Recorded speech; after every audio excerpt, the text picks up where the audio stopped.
the first time we met was actually down at Fort Hood, right? So you're doing a training.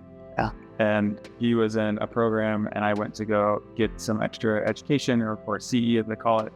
And that was the first time we actually met in person. We talked for a little bit, but he was doing his training, so we didn't get to visit very much. And then in about a year, I guess, when he finished his training, he was reassigned to Fort Leonardwood, where I was serving. And we met at church for the first Sunday that they arrived with their family. It was actually the World Cup that weekend. And so I knew that he was probably interested. I asked him if he, I guess, watches the World Cup or likes soccer, and he was like, heck yeah. Yeah, my wife overheard the conversation, and to this day, she still thinks that I invited myself over to Dr. Kinney's house to go watch the World Cup, which she said apparently was rude. But so I recall that I invited him over, which is perfect. I just failed the fact that my wife was home with a sick kid, and all we had was cheesecake to do. So for the next 6 months, we worked in the same clinic. Our offices were just, I don't know, a hallway separated apart from each other. I'd always steal. He had one of those chairs that instead of a real chair, it just had like the medicine ball chair. And so I would just take his medicine ball and hide it all over the place. So we had some good time. I was getting out 2 years before he was going to be leaving, and I had plans to come to Texas and try to work for a dental office, and then eventually get into my own private practice office. When those plans fell through, I kind of reevaluated what I wanted to do.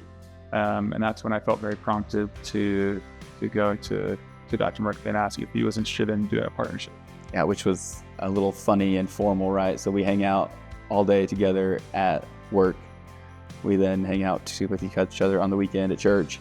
And then in addition to that, our kids all play the same sports, right? So he would coach the 10-year-old and the 6-year-old soccer team, and I'd coach the 8-year-old and the 4-year-old soccer team. So we'd see each other Monday through Thursday or Friday every night as well. And so one day at work, he comes and he's like, "Hey, Rogue, I want to talk." And I was like, "All right, let's talk." He's like, "No, let's set aside time to talk." And I was like, "That's weird, but fine." And so we set aside a lunch that week, and he came in and formally proposed to be business partners.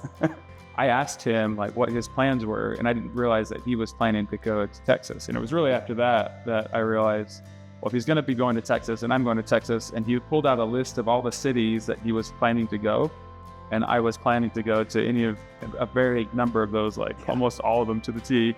And so that's when we said, okay, let's consider doing this together. And so we planned it, we thought about it, we were slowed down by a few natural disasters, global disasters, pandemics, and we're able to move forward. And we have Valor Dental.